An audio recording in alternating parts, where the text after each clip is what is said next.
can't change the world. The only thing you can change is yourself. But in changing yourself positively, you are changing the world.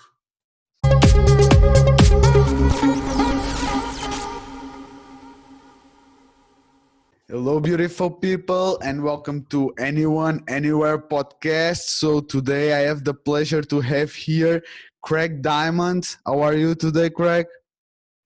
I am very well, thank you, Vasco, and thank you for having me on the show. I really appreciate it. Also, thank you so much for the opportunity. Let me do a quick intro about Craig for my listeners and viewers. So, Craig is a life and mindset coach. He is also a speaker and lover of wisdom. Craig is also a physiotherapist and former seven-figure business owner.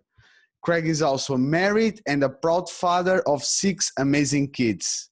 To end up, Craig's mission is to help other people to be all they can be throughout personal development. So, am I right? You are. That's great. Maybe you can tell me a little bit more about yourself, please. Yeah, sure. Look, I was one of 6 children myself, but raised in a household where my father was a heavy drinker, quite in some ways unbalanced.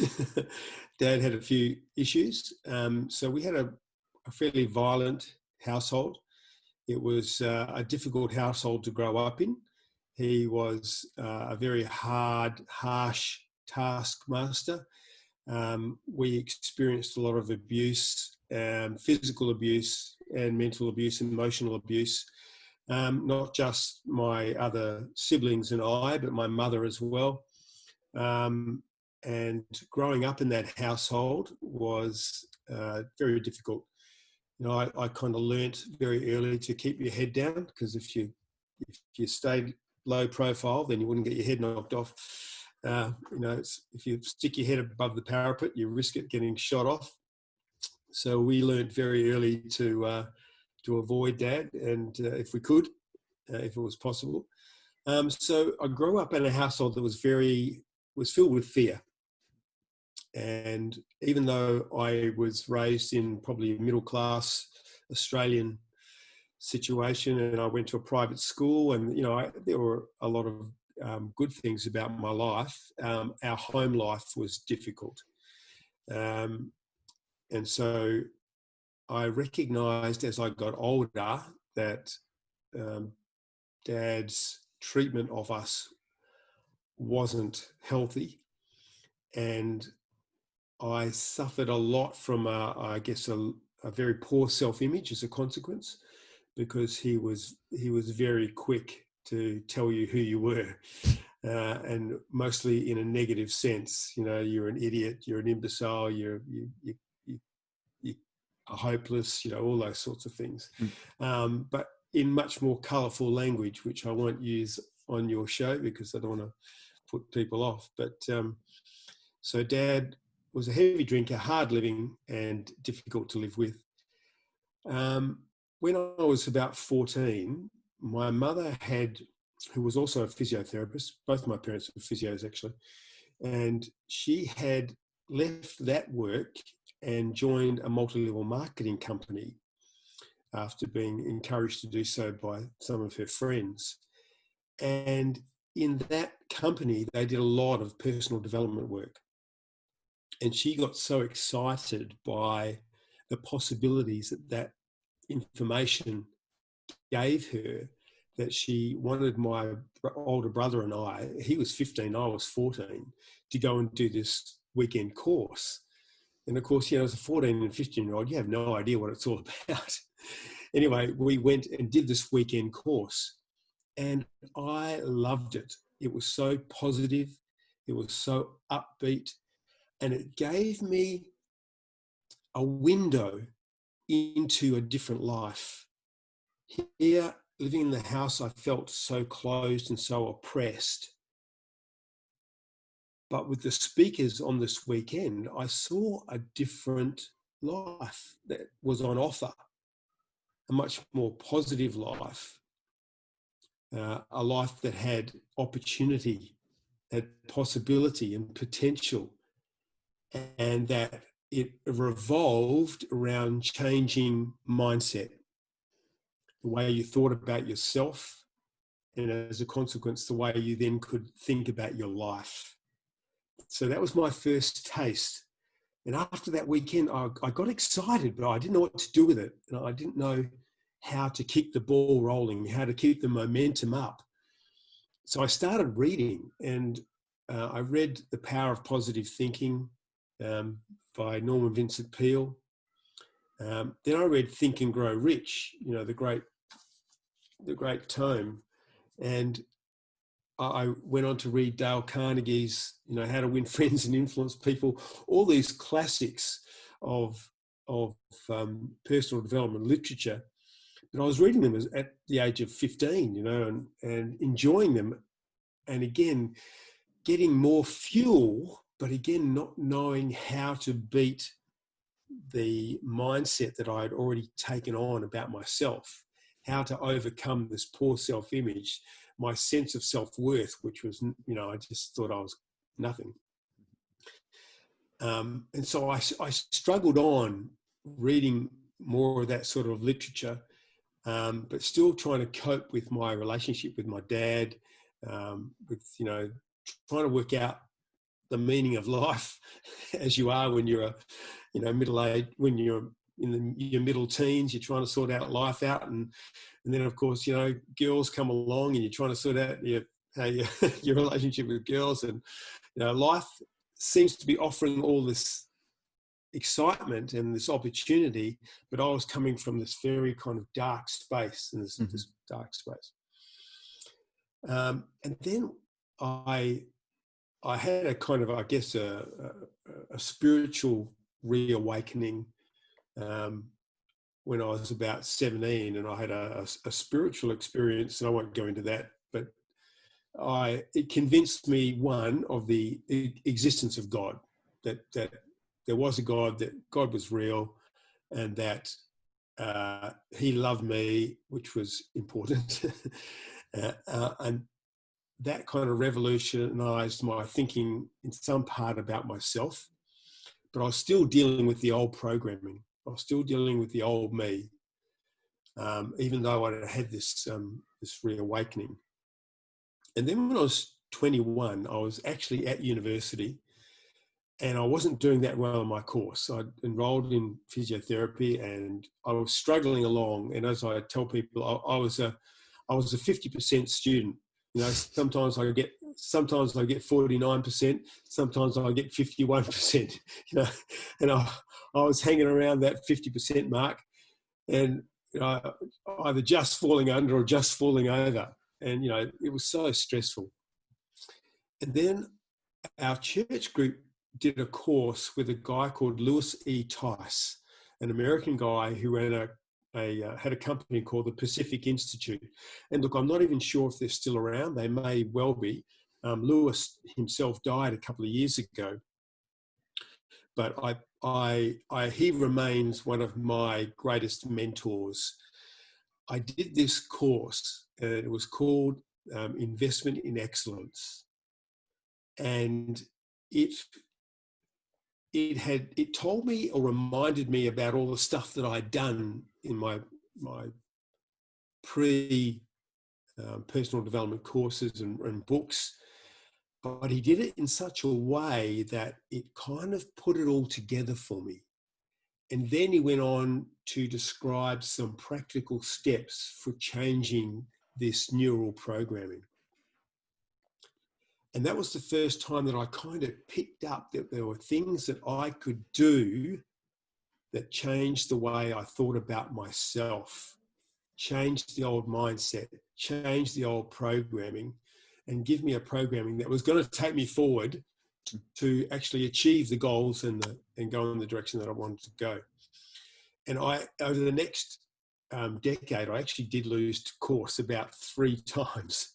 because I loved it so much. And each time I got something new out of it. You know, it's like when you read a book sometimes, or you do a course. You know, when you go back and you do it again, you hear it for differently. You hear different things, and you're prepared for. You've done the work, so now you're ready for the next part of the journey, the next leap.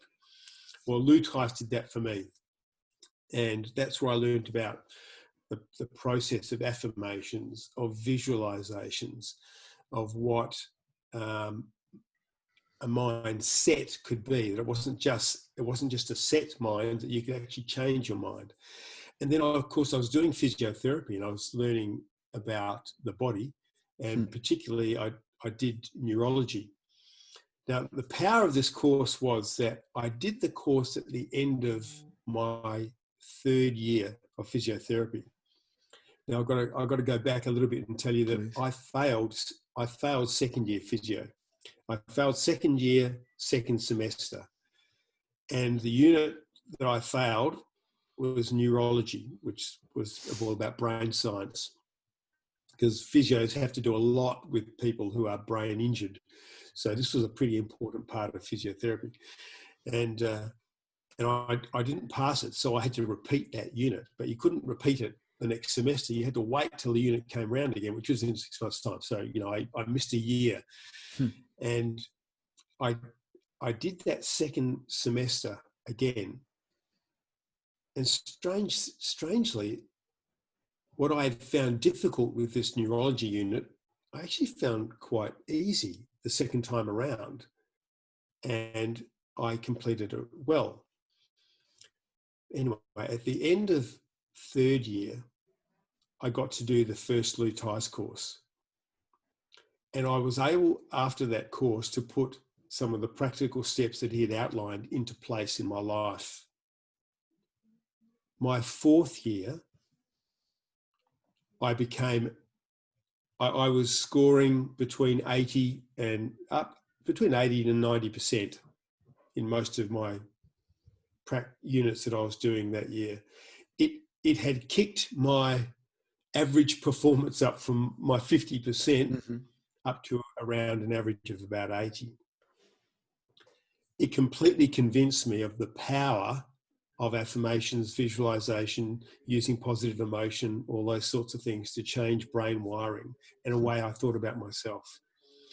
And so I graduated very well at the end of my course, and that allowed me to score a very good job at one of the teaching hospitals here in Perth that only took on a handful of people, and I happened to be one of them. So that gave me the kickstart that I needed, but it also fueled my desire to continue learning about the brain, about personal development, about how we can develop the brain, how our own development, our own lives really can be the fruit of the way we think about ourselves.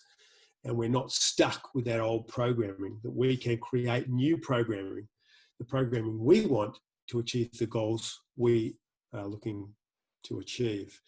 So that's kind of that was my early life in a nutshell.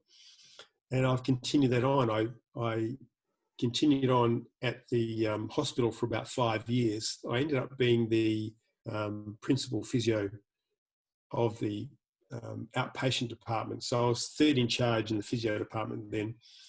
And it was at that stage that I made the leap into private practice.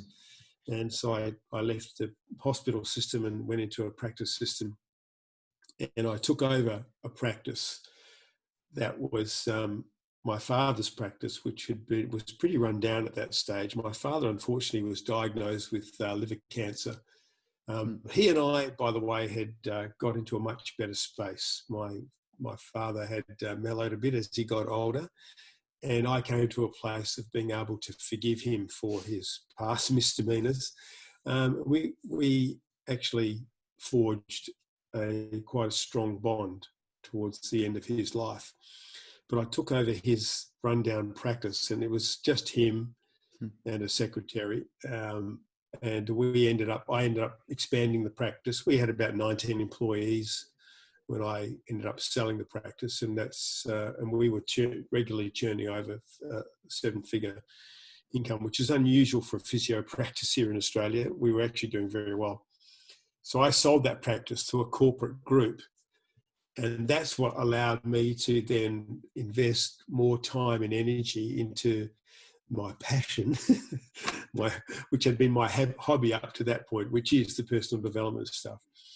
And so I've been doing my own thing online and posting a lot, as you've probably discovered me, on Instagram, to some extent on Facebook, but more Instagram's been more my thing. And also on YouTube. Sorry? Also on YouTube. Yes, on YouTube. Yeah, I've got a YouTube channel. I probably haven't done as much posting on the YouTube channel as I should, but mostly I'm on Instagram. And then I have courses online on Teachable that I direct people to from my Instagram. So that's kind of where we're at now. That's yeah. So I have been over the last couple of years running more events. We've been running workshops in the personal development space and doing more teaching, more speaking. But of course, COVID put a big big hole in that. We had a 2-day event actually scheduled for last April, but that got canned. And in the beginning of the whole COVID thing. So we're looking to relaunch all our workshops and events in the new year. So that's kind of, I brought you up to date. That's where we're at. Man, I love it. I love it. All your history. It's quite amazed, and it explains one of my questions, because you said it and I love it.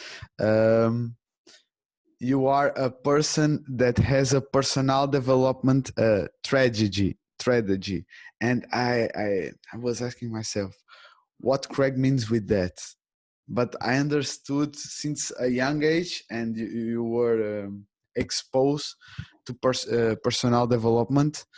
Somehow I have one question, because I think it happens also a lot now. Sometimes we have a lot of the knowledge, and now it's much easier than it was before, but like you before, we don't know how to apply.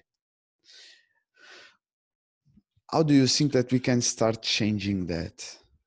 Yes, look, I think it's one of the things that I discovered along the way. Like, you know, there's a lot of great motivational speakers out there, and they give you pearls of wisdom. And if you're like me, you know, you walk out of that seminar or you walk out of that auditorium being inspired, but then not quite knowing what to do with it, with the information that you've got. And this is where I think my first lessons in this were in the Lou Tice course. And I realized, actually, looking back, that a lot of the personal development gurus that I had read and followed actually speak about it, but he put it in a structured way that made it, I think, a lot easier to kind of understand and then apply in your life. Now, really, it all comes down to the fact that we have a conscious mind and a subconscious mind. And our subconscious mind is the bulk of our mind. Well, I heard a psychologist describe it. It has been described as a bit like an iceberg. You know, our conscious mind is that little bit of iceberg sitting above the water, but our subconscious is the major part of the iceberg sitting below the water. But this psychologist said it even more strongly and more poignantly. She said, you know, your conscious mind is like a film of oil sitting on top of the ocean.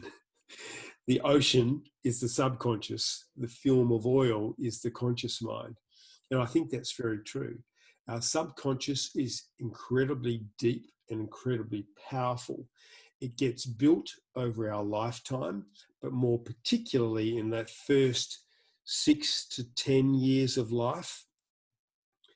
And our subconscious mind is designed to run on habit. It's designed to run automatically. So a lot of the beliefs that we take on about ourselves, we don't have to think about anymore. So, you know, if you're, say you, one day you're a 2-year-old, you're drawing a drawing, and your 4-year-old or 5-year-old brother or sister comes along and says, "Oh, that's a terrible drawing. You're not even coloring, you know, in the lines." And as a 2-year-old, this 5-year-old is a person of authority, and they're telling you about yourself, and you have nothing to weigh that against. So you take that on as a truth Mm-hmm. about yourself. "Oh, I can't draw. I'm a terrible artist." Now, you're not saying that to yourself, but you are accepting what was said to you, and it now becomes your truth.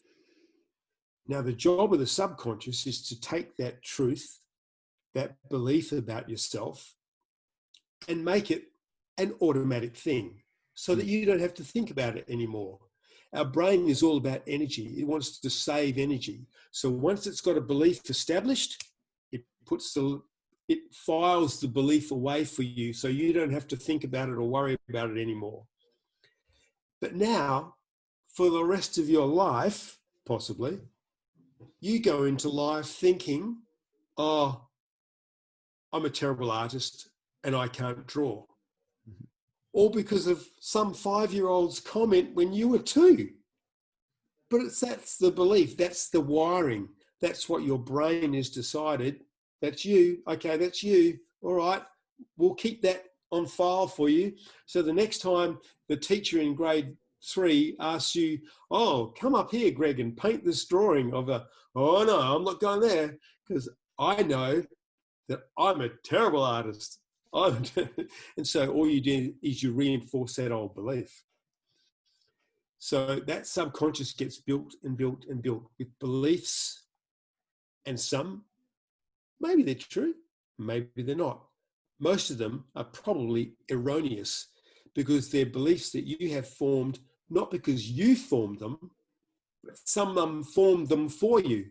A parent, a sibling, a teacher, someone who had authority. And so that subconscious is making sense of your environment at a time when you can't put a filter over that.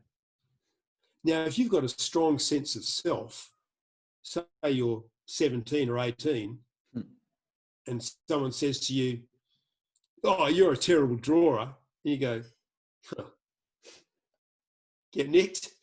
I'm a great drawer. I've got 17 years where, you know, I was affirmed for my drawing, or I did great drawing, and I did art at school, and the teacher picked my painting, and it's now hanging up in the school building, you know, because they love my art so much." So I've got this established self-image about my art, which is strong. So now I can filter your comment, right? And I can go, "That's not like me. I know who I am. I'm a great artist." But we only gain the power to filter that information as a young adult and going on into adulthood. But you've got all this stuff in your subconscious that you believe is you, that was formed when you had no filter. And so you just accepted truth, in inverted commas, that was said to you that may be completely erroneous. And it might be, you know, I can't dance, I can't run, I can't spell, I can't do maths, I can't, you know, whatever it might be, all because someone gave you input into your life at a formative time that has now become your truth. You can change that truth. And sometimes people have these truths that they hang on to that were formed when they were 5 years old, and they're still believing it at 55 years old, and it's coloured their whole life negatively. Now, some of those beliefs that you took on, maybe they were great. Maybe they were positive beliefs, and they've probably coloured your life from then on as well. But there are things that hold us back. that prevent us having the life that we want, the life that we choose. They prevent us from getting to the goals we set. Why? Because they are our belief. And the one thing the subconscious is intent on doing is keeping you, you. And so if you break the mold and you do something outside of your self-image, your self-concept, your subconscious will work very quickly and very powerfully to bring you back to your self-concept. So say you, look, the money is a classic example. You get the person who's been poor all their life. In Australia, we call them a battler. You know, they're a battler. They're a poor person. They've had it tough. They're a battler in life. They're battling life. But you win the lottery. All of a sudden, you win $10 million. Life is for you has changed, you would think. But where is that person 24 months later? The research shows that when a poor person wins lottery, within about 2 years, something like 95% of them have lost the money. Why? Because that's not your picture of yourself. And even though you may want the money, you desire the money, you think having the money is a great thing for you in your life, your subconscious knows that's not you. You're a battler. You're a poor person. And it will work unconsciously to bring you back to that reality. So that person will tell you, I don't know what happened to the money. And you know, they gave it away to relatives. They made poor investments. They, whatever. They couldn't even tell you how they lost it, but it's gone. And you know what they'll say to you at the end of that 24 months? Oh, you know what? I'm better without it. That money wrecked my life. I'm happier without it. No, they're happier because their self-image has now lined up with their subconscious image. The two are matching. Their outer picture is matching their inner picture. They're now matching, and now they feel complete. But it's only because they had this that poverty image of themselves. Then the reverse is true. You get the wealthy guy who goes bankrupt because the markets crash, or he makes a wrong choice, whatever it might be, loses all his money. Where's he 2 years later? He's built his fortune back up again. Why? Because his image of himself, I'm a wealthy man. So it doesn't matter what his external world shows. His internal belief is, I'm a wealthy man. So he changes his environment to match the internal belief. And that's exactly what the poor guy does. He changes his external environment to match his inner belief. And we do that. We all do that all the time. If you think you're unlovable and you marry the love of your life, where do you think your relationship's going to be in 2 years' time? It'll be struggling.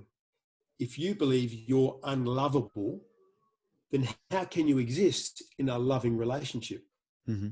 You will sabotage that relationship until your external picture matches your internal belief. And you'll destroy that relationship. And you won't even be able to say why, or you'll blame her, or him, or because you cannot live a life contrary to your inner picture. Your outer world has to match your inner world. So when it comes to changing your outer world, the first thing you have to do is change your inner world. And they're the techniques that I learned when I did the Lou Tice course all those years ago. And that's what I preach and teach now. Let me ask you now. I think the advice, first of all, it's great. And with the question that comes, let's do your example. You came from abusive relation with your father. How do you can change that type of beliefs that he put it in your mind in an early age? Yeah. And I think my experience is this is the most difficult thing to change, is your sense of worthiness. If you don't feel you are worth a good life, if you don't think you're worth a loving relationship, if you don't think you are worth prosperity, if you don't think you're worth a good grade, if you don't think you're worth a full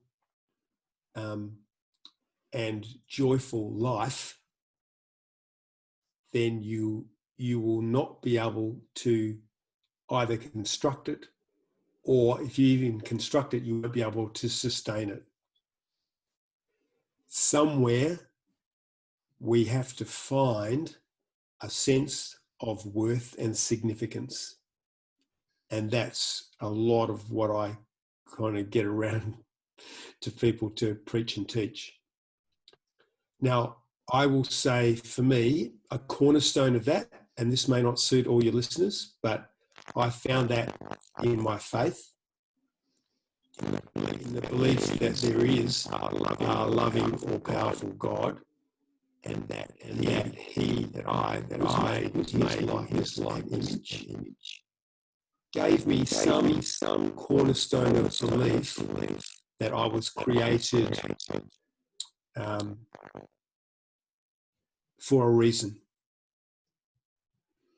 That I'm here for a reason, and that I am the pearl of great price. So that's the spiritual side of it, but that may not resonate with all your listeners, and I understand that. But we have to find in there a sense of the significance of our existence. Now, I will go back to the fact that everything is, even if you take away God or the spiritual life, the universe began with a bang, apparently, and it has been evolving ever since. We are all here because of the extraordinary gift of life. And whether that was a created thing or it happened by accident, even if it happened by accident, it's a bloody miracle that we're all here. When you think about it, I forget how many, millions of little sperms are swimming down that that track and meet that ovum. I think the ladies have about 500,000 ovums if they're lucky, and we have us guys put these little millions of sperms in there, and there's a race. All those millions of sperms to get to that egg that happens to be floating down that fallopian tube. And one of them gets there first. And for a start, we're all winners. We all won that first race. We are all the result of the combination of that little sperm and that little egg. And as a result, we won that first race. We're here. And then even just to get born, to survive everything that can go wrong in the process of getting born. And then if you go back to, for you to exist, your mother and father had to come together. They had to find themselves. What were the odds of them actually meeting and finding each other? Okay, let's take it a bit further. What about their parents? They had to meet and come together. And what about their parents? And so it goes back, and I read this thing where it was calculated that for us to exist, if you took three, oh, I'm going to get this wrong, but you'll get the idea. I think it's something like if 10 million people had a 3 million sided dice, they would have to all throw it and all land on the same number. And that's the odds of us actually existing, if you took into account all the probabilities that came together for us to even exist. So we're all bloody miracles. The fact that we're here at all is astounding. So, we just have to just dwell on that, just ruminate on that for a while. I'm a bloody miracle just being here. I am significant just because I'm here. And we all have an impact.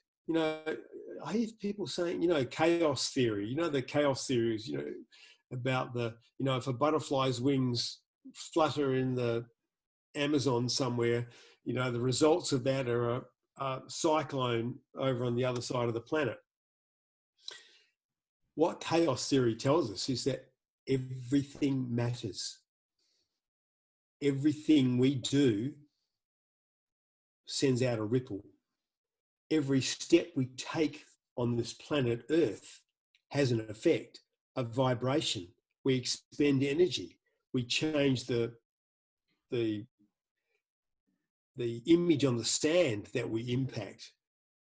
Everything we do has a ripple effect. If you throw a stone in the water and the ripples go out, those ripples hit the edge of the lake or the pond, and the energy is transferred into the stones and the sand that it impacts. Like nothing, what is it?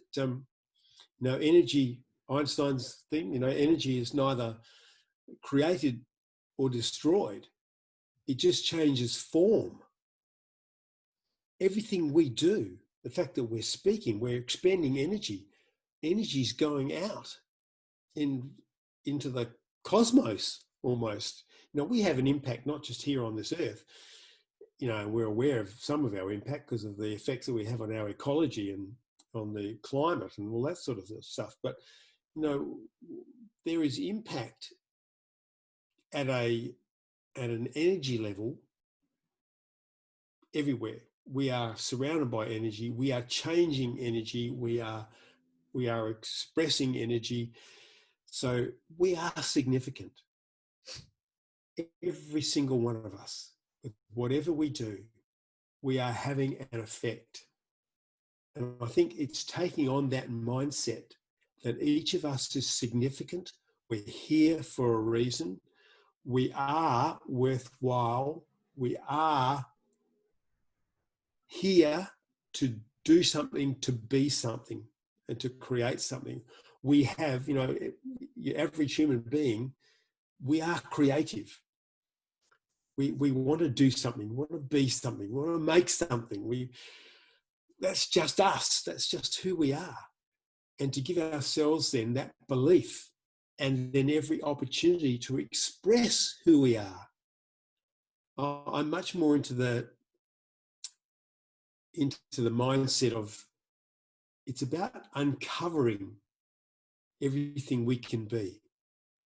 We have so much potential. And this life, we're here in this life with the opportunity to uncover and to explore that potential. So don't let old self-images hold us back. And it's about learning self-love,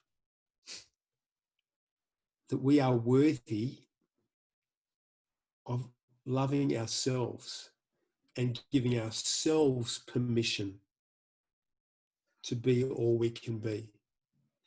We don't have to rely on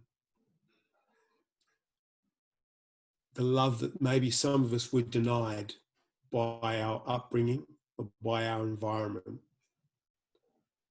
Brian Tracy, again, another guru in the personal development space.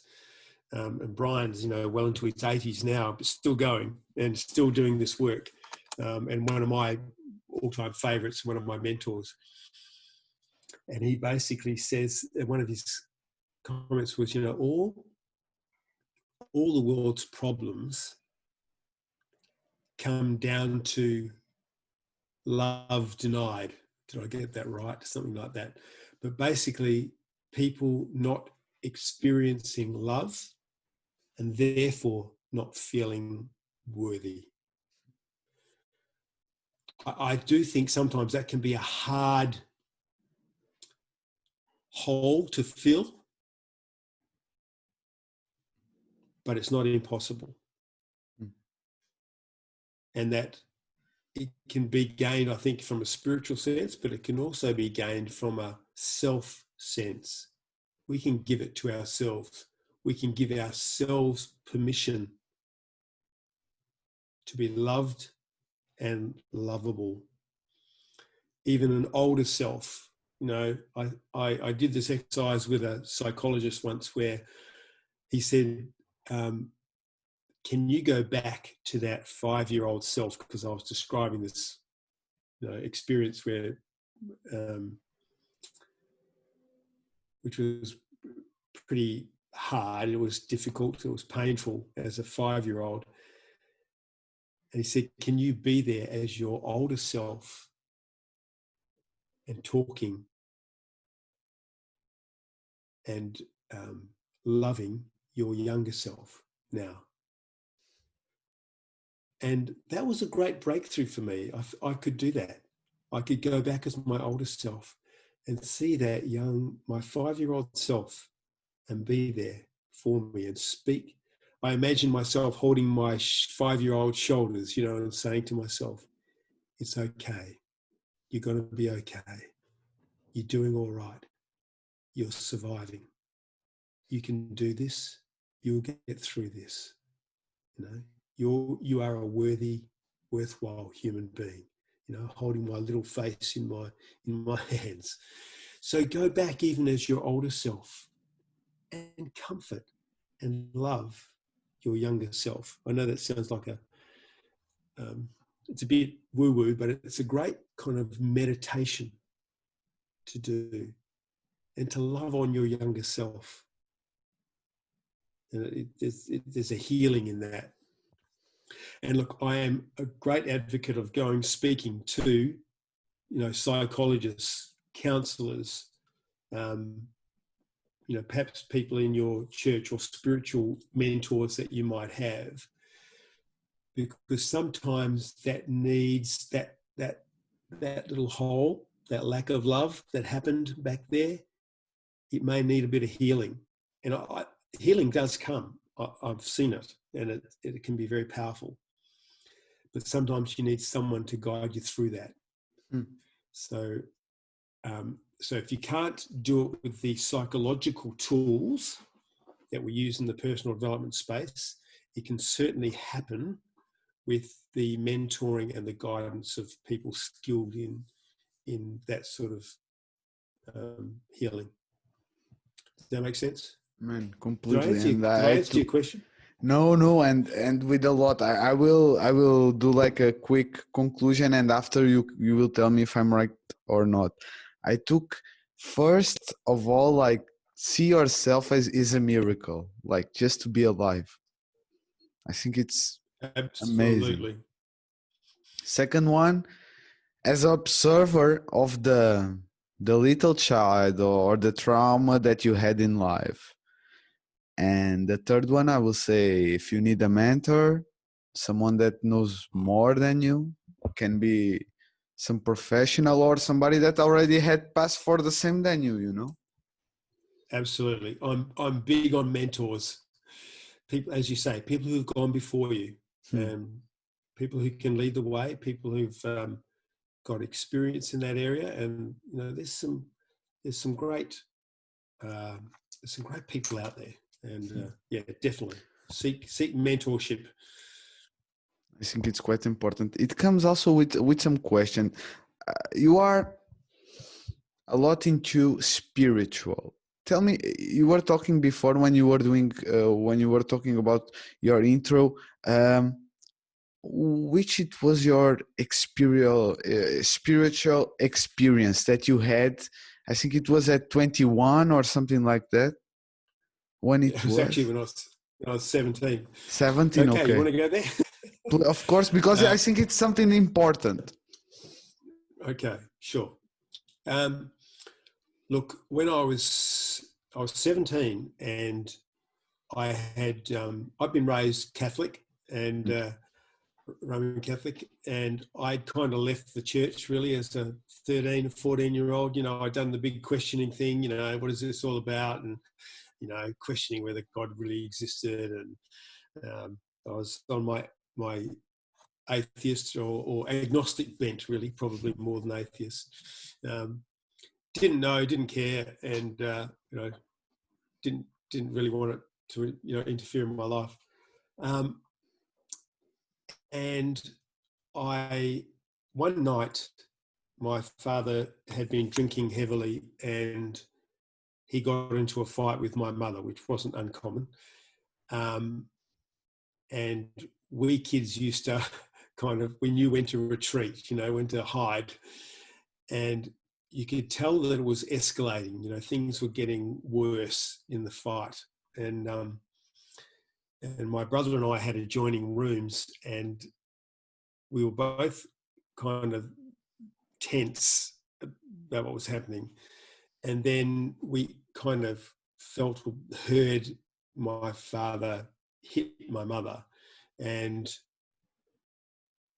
we knew we had to intervene at that stage. So we both kind of ran out and into the kitchen, and my mother was on the ground and my dad was kind of over her, and we got between him and her, and it was all, there was lots of shouting and going on, and we were pushing him back and protecting her, and it was all very messy. Anyway, when he stormed off, and we looked after our mother for a while, then I went back to my room, and I'd had enough. I was over it. You know, um, I was so angry at him, and I was just desperate for a life where, you know, we didn't have this tension all the time. And I was crying as a young man, and then I kind of turned to God. You know, I said, "Okay, God, you know, if you're real, then you better make yourself known to me right now, because as far as I'm concerned, if you're not real, then I'm going to go find a bridge and throw myself off." It was probably the lowest point of my life, and I was crying, and I was angry, and I was shaking my fists, and then I, I, I felt someone walk into the room, and I thought it was one of my brothers or sisters, and I was going to turn around and tell them to get out of my room, because, you know, I was feeling emotionally so vulnerable. And I turned around and there was no one there, and I was surprised because I felt like someone had walked in. Anyway, I went back to my weeping and wailing, and again I felt like someone walked into the room, and I turned around again, ready to tell them to get out, and there was no one there. And then I had this really kind of weird feeling. And then it was like, I describe it to people, it was like, rather than seeing light, it was like I felt light. And the room kind of changed. It's going to sound weird, but there was kind of light in the room. and I felt a presence in the room that I've had that experience a couple of times since, but it was like I felt the strong presence in the room, but it was calming. I felt totally calm. I felt peaceful. My tears dried up, and I was just totally immersed in this presence. And I forgot all about my trials and tribulations. I was just totally engrossed in this, being in this presence. And then it stayed like that for about 10 or 15 minutes, and then the room kind of returned to normal. I felt totally calm, totally centered. My anger had gone. I was peaceful. And I suddenly realized I'd cried out this desperate prayer, God, make yourself known to me. And it had been answered in that instant. And I walked out of that room scratching my head going, what does this all mean? But didn't stop there.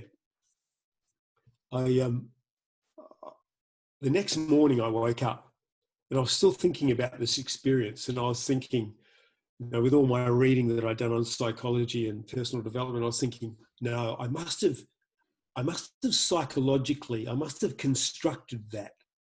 No, it must have been what I wanted to happen. So I kind of made it happen through my psychology. This is what I'm thinking. And I sat down at the breakfast table, and my mother, who was a very, good Catholic, and she used to get this little magazine, spiritual magazine called The Messenger. And it was lying on the kitchen table, and I was eating my breakfast, and I was flicking through this little magazine. And I came to this story, and I wish I could tell you who it was. All I know, it was a French archbishop, and it was his story of his conversion. And he had been, again, growing up in a family situation which was,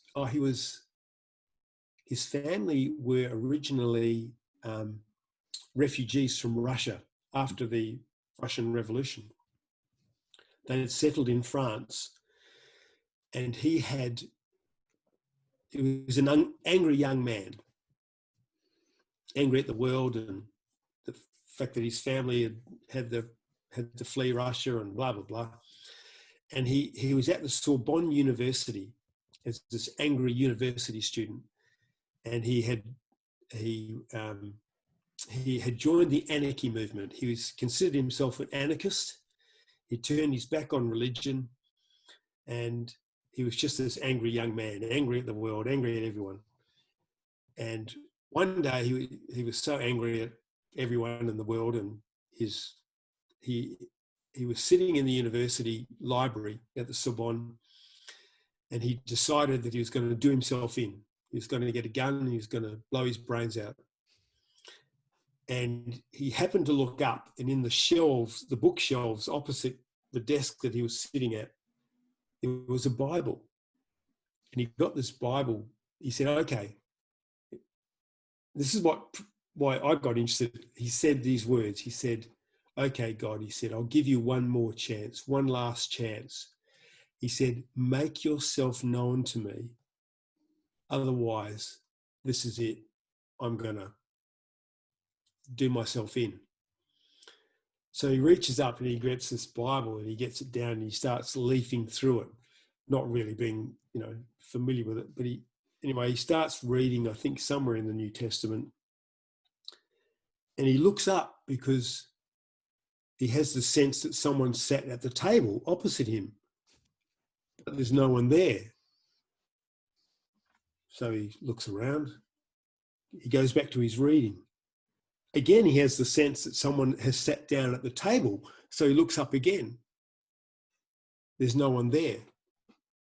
And then he went on to describe exactly the experience that I had had the night before in my bedroom. And he had it sitting at this desk in the Sorbonne. it had such an impact on him that he became a Catholic priest and eventually became this Catholic archbishop. And so he was just describing this experience and how it changed his life. So I'm sitting there, okay, in the morning I'd got up thinking, oh no, it was all a mental construct, you know, it was all just my psychology. I just made this up. And then and the hairs were standing up on the back of my neck as I'm reading this story, which confirmed exactly the experience that I'd had the night before. Now, I had heard that experience from a number of people over the years, people who get into a desperate situation in terms of how they're looking at life, and they make this cry out to a God to make himself known, and he reveals himself. Now, why doesn't he do it to everybody in all the same way? I have no idea. But I've seen it replicated so many times now. I just know that there's something happens in our desperation when we're really calling out for an anchor, a lifeline, a life jacket, that it often gets thrown. And that's just my experience. And that's all I can say is it was my experience, and it turned me around to acknowledge the spiritual side of myself. But, you know, I have met people on the personal development journey who don't have that experience, but have led very powerful, blessed and successful lives without having that necessarily that experience. So is it necessary? Not necessary. But I do think, though, that there is some sense of the transcendent is important. Some sense of something beyond yourself, even if it's just a sense of our combined humanity, some essence of our common existence as being that thing that's outside ourselves, or it's just a sense of the universe and how amazing and majestic it is, and that of the energy that holds that together, whether you personalize that or not, or give it a name, that there is, I think, when you have that sense of something transcendent, it can be very helpful in leveraging that sense to empower you to grow into everything that you can be. I'm always fascinated, you know, with the 12-step program for Alcoholics Anonymous, and, you know, the drug addict programs, and how in the 12-step program, one of the important steps that they say the program won't work if you don't acknowledge something beyond yourself. So whatever that might be for you, and that there is, if you can acknowledge that there's something bigger than you, it empowers change. And that's what the 12-step program uses as an important part of its program to, you know, turn around alcoholics and drug users and so on. And they go so far as to, if you cannot acknowledge something bigger than you, whatever you imagine that to be, the program won't work. That's how important they think it is. So I think there is an element to our humanity. My question is, well, why is it there in the first place? But there is something that when we acknowledge something bigger than ourselves, and maybe it's just the common human experience, as I was saying, that unified field of energy, then if you can acknowledge that, and that will assist you in laying aside the old self that you want to leave behind and take on the new self that you want to explore. I think it's So I beautiful. hope that wasn't too long-winded. But No. I'm taking a lot, and I think it's very practical for me. It's like we are, like you said it in my words. We'll say that we are all connected. You know, we as a humankind, as a planet, because it's not just the humans that are living in this planet. We are all connected. And Exactly. yeah, and it's how do you think like that experience change you as a person? Like,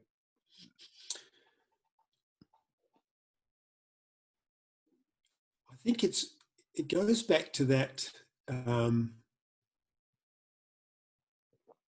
I heard Oprah Winfrey say once that she said, you have to keep your cup full. You cannot give what you do not have.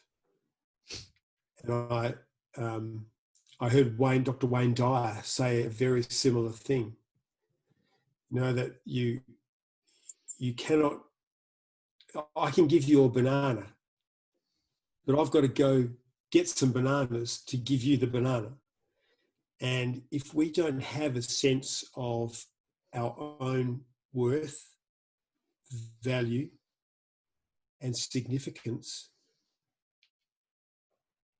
our own sense of love for ourselves, it's very hard to give love to someone else if we don't love ourselves. And Oprah Winfrey was saying the same thing. She said, I have learnt that if I keep my cup full, even to keep pouring in then the overflow, I can give away the overflow. But if I keep dipping into the cup and giving that away, eventually I have nothing to give and I'm just an empty cup.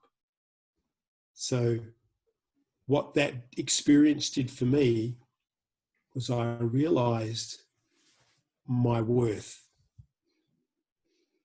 that I am here for a reason, that there is something out there that acknowledged, bigger than me, that acknowledged my existence, that I have significance and worth just because I am. Now, I think we can fuel that because when we do achieve things, when we progress in our life, when we set a goal and we reach that goal, when we set ourselves work to do and we do that work, then we feed that sense of self. We keep our cup full. So that's what it did for me, was it filled my cup, and that allowed me to give to others. And that's what I'm, you know, as I said, what I explored in both my life as a physiotherapist, because, you know, in your life as a physio, you know, I was at my height, I was treating about 40 people a day. So, you know, you're dealing with a lot of people, and you're giving constantly because of they're in physical pain, they're in difficulty, and you're trying to heal, cure, help their pain and their difficulty. I've just transferred my job now. I'm still working part-time as a physiotherapist, but now because I do love that, but now I'm still trying to help heal people, but it's got to be out of what I've got inside. It's got to be out of, I've got to keep your my experience. Cup full. And so, you know, if I'm going to give love and healing, if I'm going to give possibility and potential and encouragement and inspiration to people, I've got to keep my own encouragement, inspiration, and cup full. And, you know, I do that all the time. I do that on a daily basis, watching, reading, sorts of things. That sort of did for me. It filled my cup. and allowed me to continue and keep giving. I think it's a great advice. And what is, in your opinion, the best ways to fill the cup? One, I think you have to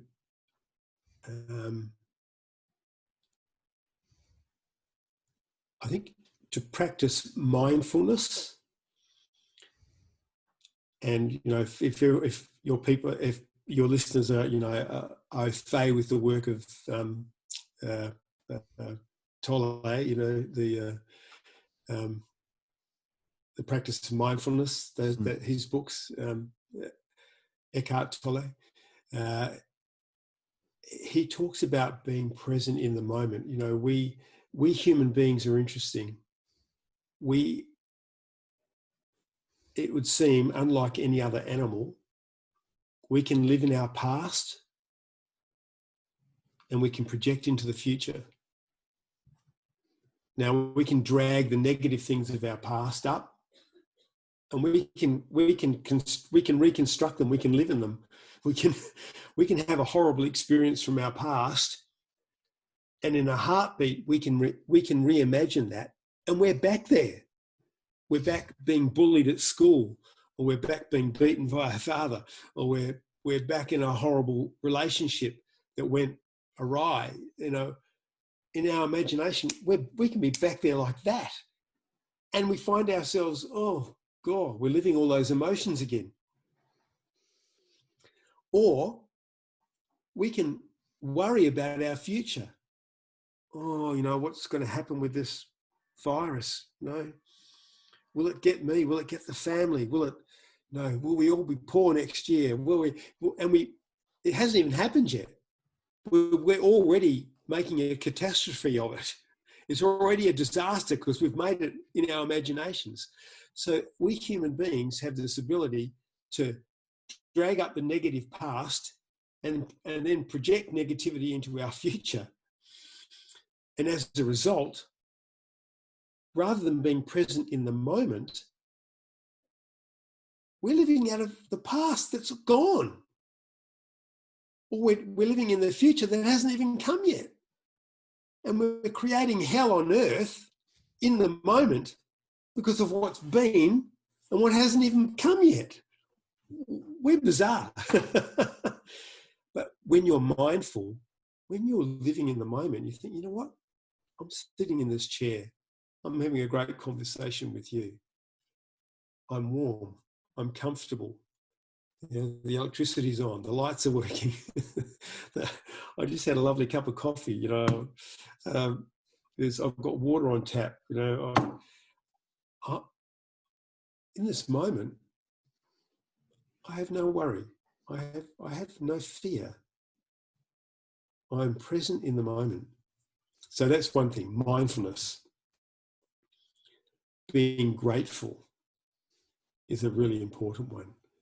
Gratefulness is, and all the psychology now, that's come out about the power of being grateful, of being thankful. Why? Because it helps you be in the moment.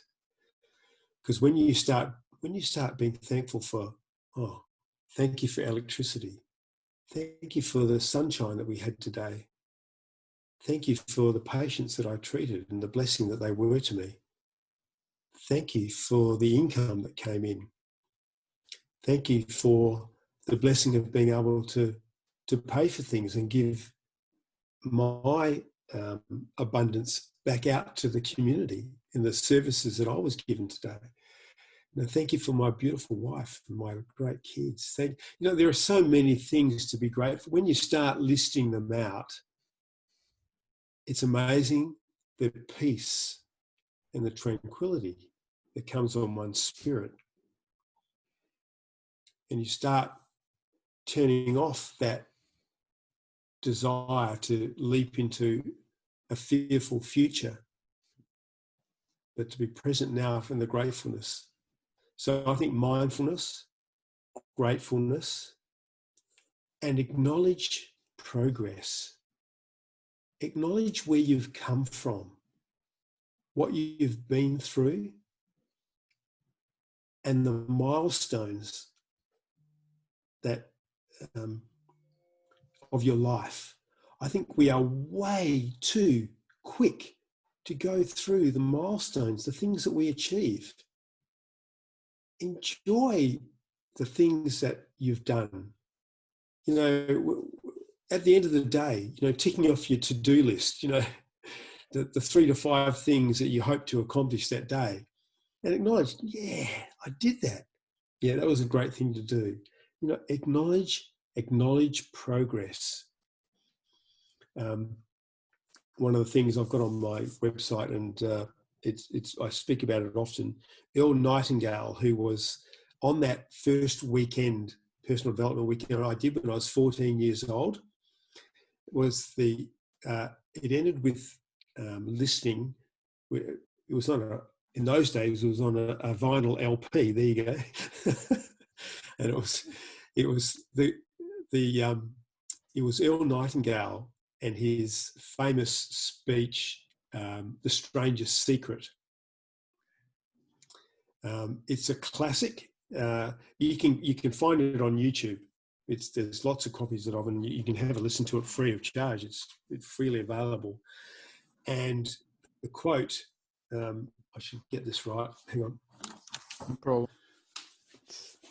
I have it written up. Beautiful. Just to remind me. We become what we think about. Earl Nightingale. And below that, I've got the Buddha, who said, "The mind is everything.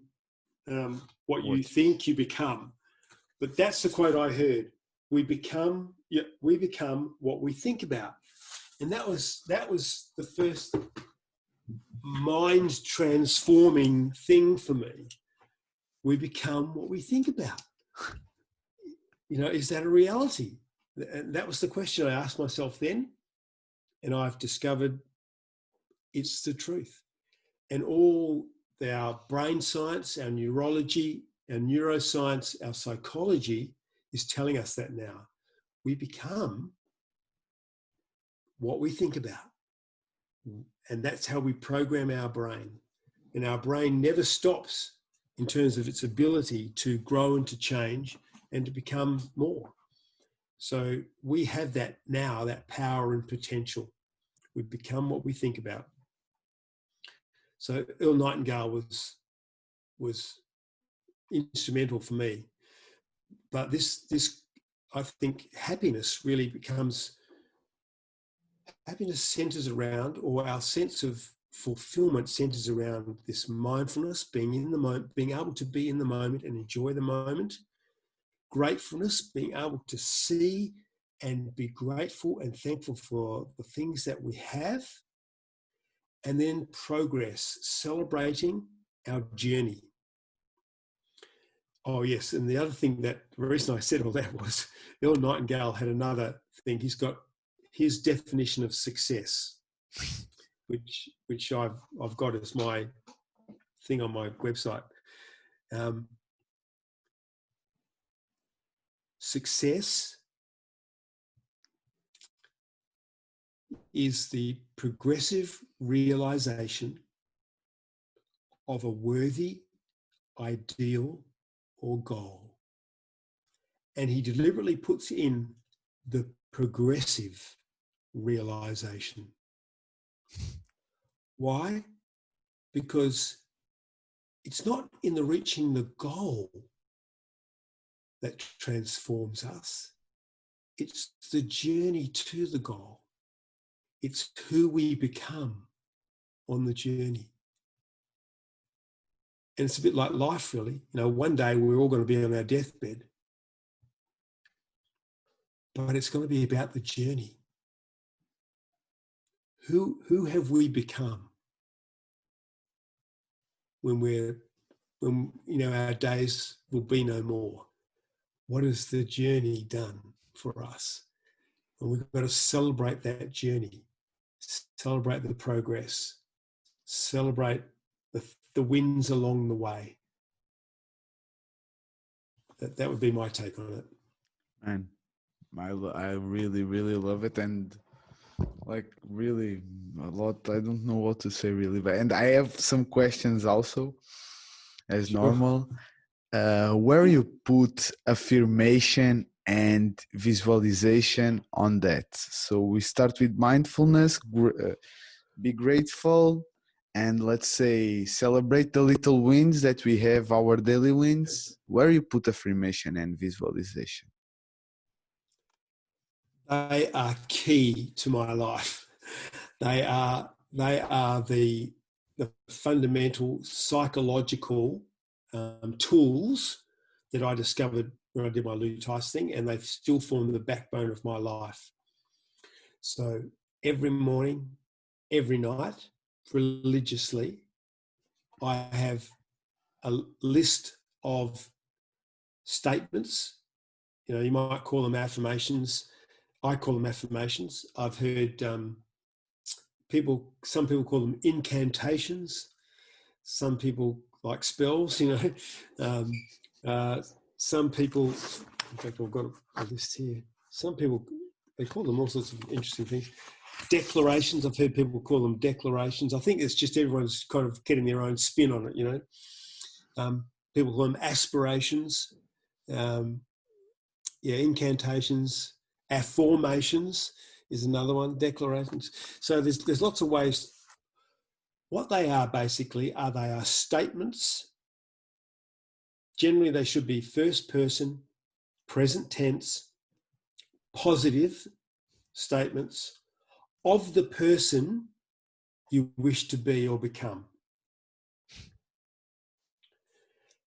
So what's a good example? I should look it up. And of course, I've got them on my phone as well. Modern technology. Not only You do have I to have use them, it.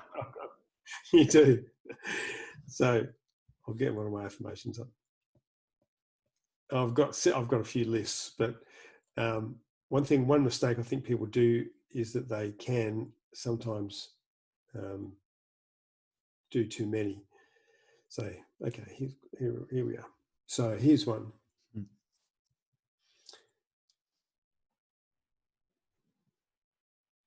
I have power over every problem. They shift at my command. So it's one of my affirmations. So I have power over every problem. They shift at my command. So first person, I have now, not I want to have power over every problem. You don't project it into the future. You say it now. I have power over every problem. And power is a very emotive word. Try and use words that create emotion. So I present, I personal, have now power over every problem. They shift at my command. So I've used emotion. I've used it's a first person. It's present tense and it's a positive statement. So you state what you have. So it can be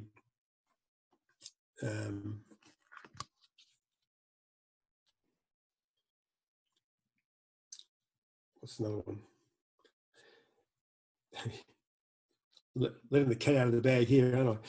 So I am a phenomenal, accomplished international speaker. So that's one of my affirmations. So I am, not I will be, or I want to be, or I could be, but I am a phenomenal. So again, an emotive word, using an emotive word, accomplished international speaker. So that's an affirmation.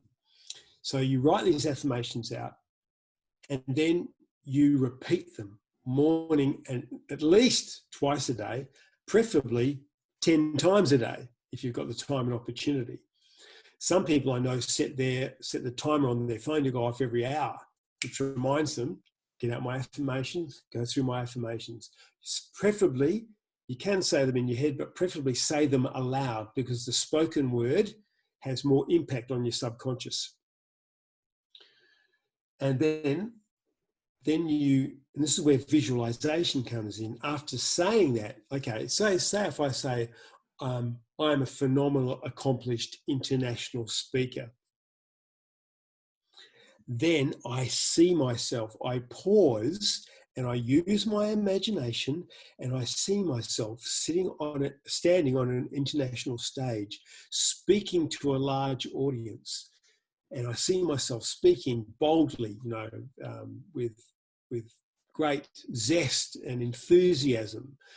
And I'm seeing myself being that affirmation. Now, what does that do? Your subconscious mind does not know the difference between something real and something vividly imagined. It treats the vividly imagined scene as reality.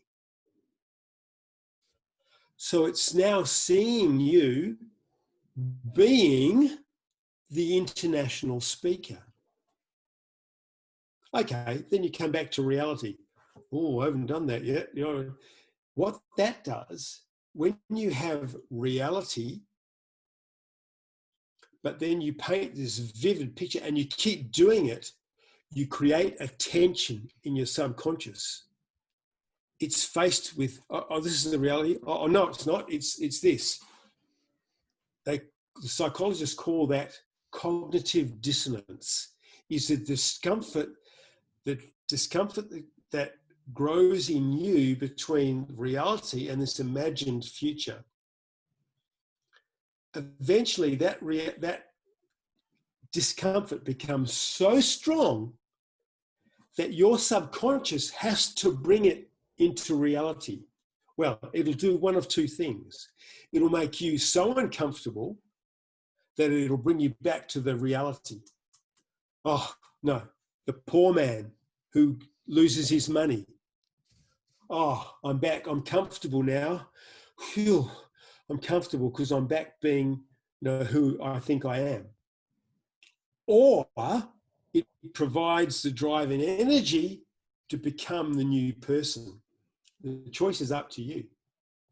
Will you give in to the old and surrender to the old picture? Or will you keep painting the new picture of yourself such that your subconscious will actually drive you there? And you will see all the situations and opportunities that will take you to that new place. That's what the subconscious will do for you. It will become your servant, or it will become your master. It's your choice.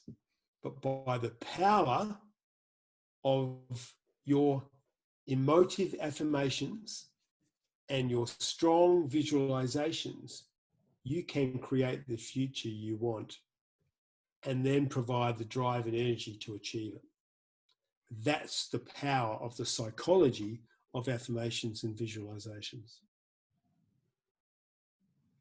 Great advice, Greg. Really. And the explanation, I think it's very vivid. You can visualize, it's quite easy to understand. And I love it. I love your idea. Now I like to ask to my guests, do you believe in having, I already have an idea, in having a purpose in your life? I do. But I think there's a bit of it's a bit misconstrued out there, I think. We all have purpose, even where we are. I mean, I've got a job. I've got work that I do, and that is my purpose for that day. If you're a father, you have a purpose. When you get up in the morning, part of your purpose is to be a father to those children. If you're a partner to someone, part of your purpose is to be the partner to that person. that significant other in your life. Part of your purpose is that you are a brother or a sister. You might be a grandchild. You might be a grandparent. That is part of your purpose. Life, things happen in your life that already plan out some of the purpose of your life. Now, can you choose a purpose? Yes, you can.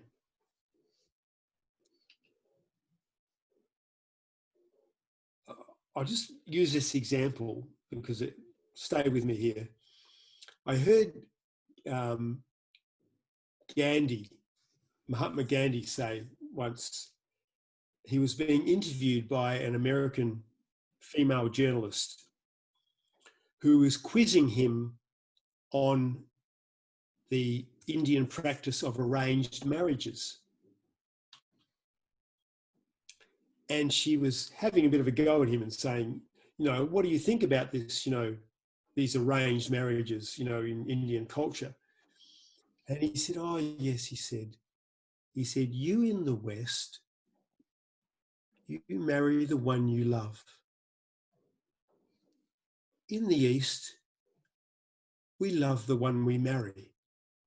And I thought, what a great answer.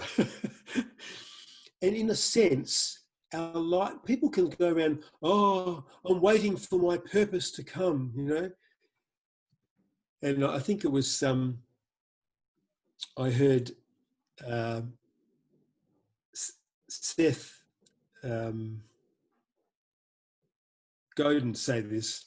He said, yes, you can find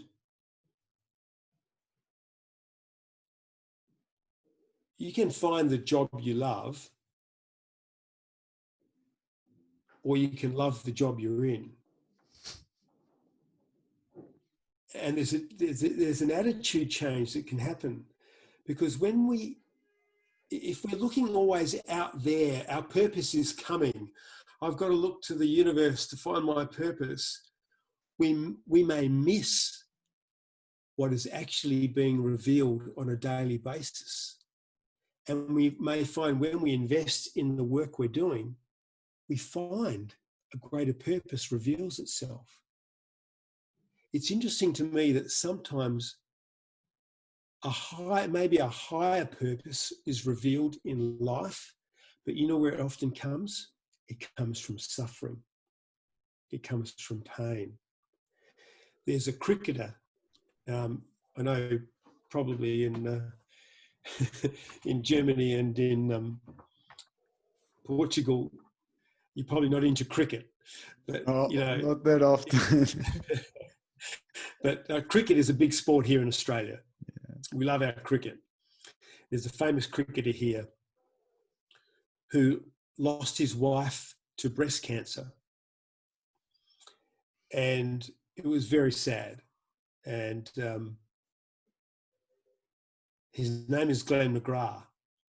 And in honour of his wife, even before she died, when she was going through the chemotherapy and the radiotherapy and the surgery and that for her breast cancer, he started up a charity raising money for research into breast cancer. And after she died, he continued that on. And now here, it's massive here in Australia. They've raised huge amounts of money to help with breast cancer and to deal with breast cancer and breast cancer research.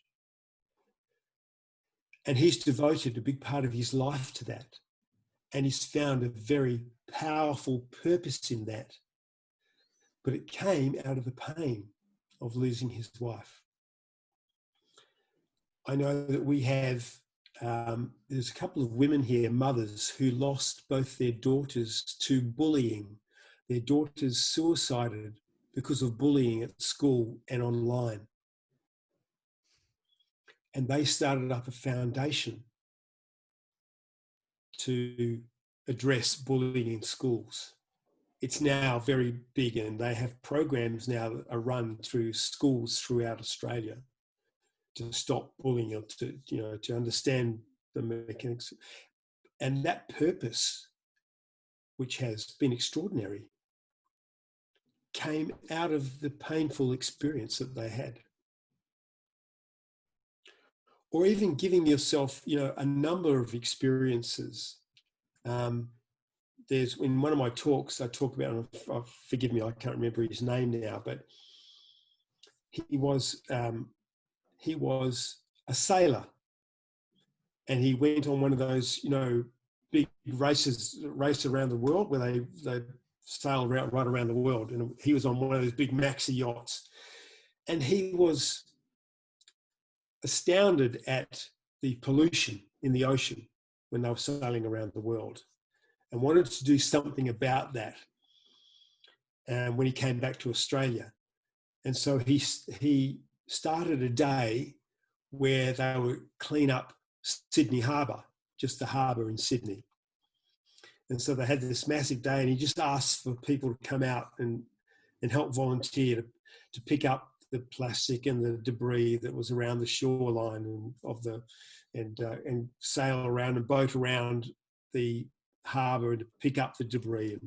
And it was a massive success, like thousands of people turned out to do this. And the next year he decided to do it for Sydney, the whole town of Sydney, a big city. And thousands of people turned out to do this. The next year they made it the country. They had this massive clean up Australia.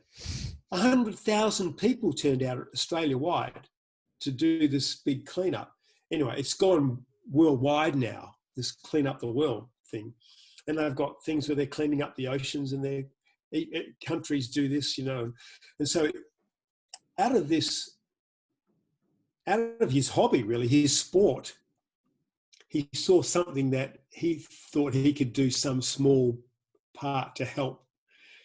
And now it's become this worldwide thing. Now, he didn't know it was going to take off and go worldwide. He just did his little bit.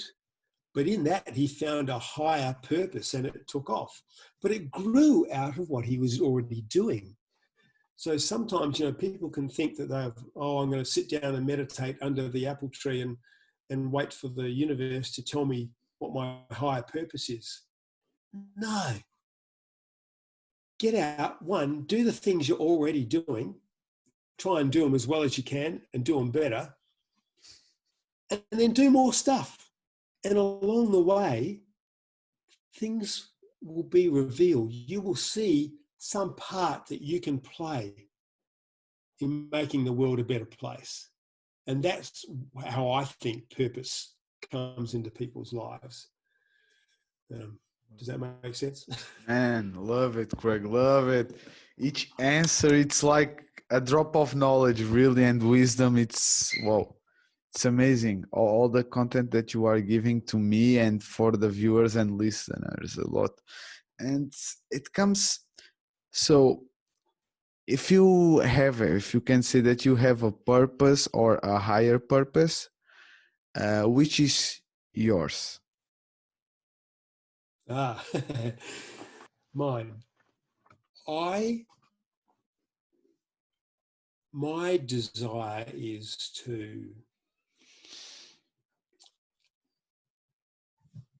let people know that they are not stuck where they are, that their lives can be different, and that they have power and influence over that difference, that they are not at the mercy of the fates or the government or their culture or their circumstances, that all significant, important, and powerful change starts first on the inside and then works its way out.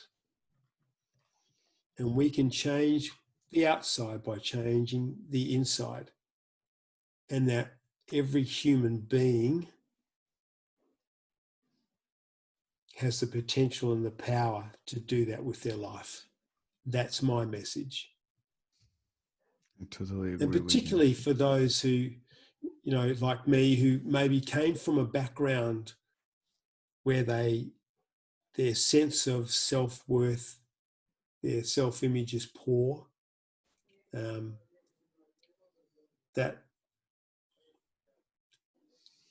even that is no obstacle to having the life of their dreams.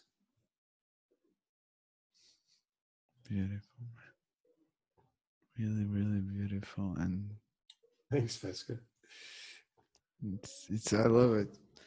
And I think that you talk a lot about mindset. How do you describe your mindset? The first thing I'd say is, when we say mindset, it's almost interesting. It's like we set concrete, don't we? And when we set concrete, that's it. It's solid. It's immovable. So, but mindset is not like that. Mindset is actually malleable. It's really interesting. When I was a student, when I did that neurology that I was talking about, neuroscience, we were taught that you are born with your trillion brain cells, your neurons, and that the pathways that are going to be formed are all formed by the age of 3. And after that, it's all downhill. you're gonna lose brain cells. You don't get them back, and so it's all done and dusted by the age of 3, basically. So we know now, the neuroscience is telling us that's rubbish. We, in fact, never lose the ability to produce new brain cells and to make new connections in our brain. And that our brain cells are actually constantly looking for connection, new connections. So our brains are what they call plastic. That is, they're moldable and malleable. And sure, as we get older, they're not as malleable as when we're younger. But we never lose the ability to produce new brain cells and make new connections. So don't be discouraged by where you're at the moment. Your brain has the power and potential to grow and to develop and to be more and to become more. That's the exciting thing. So the mind is not set. The mind is changeable, malleable, and it's in fact, you can make it, you can be the puppeteer, doing the puppet. Like, and our subconscious tends to be our puppeteer, it tends to control everything that's going on. But we now have the power and potential to control the puppeteer. And that's good news. And that's where the power lies.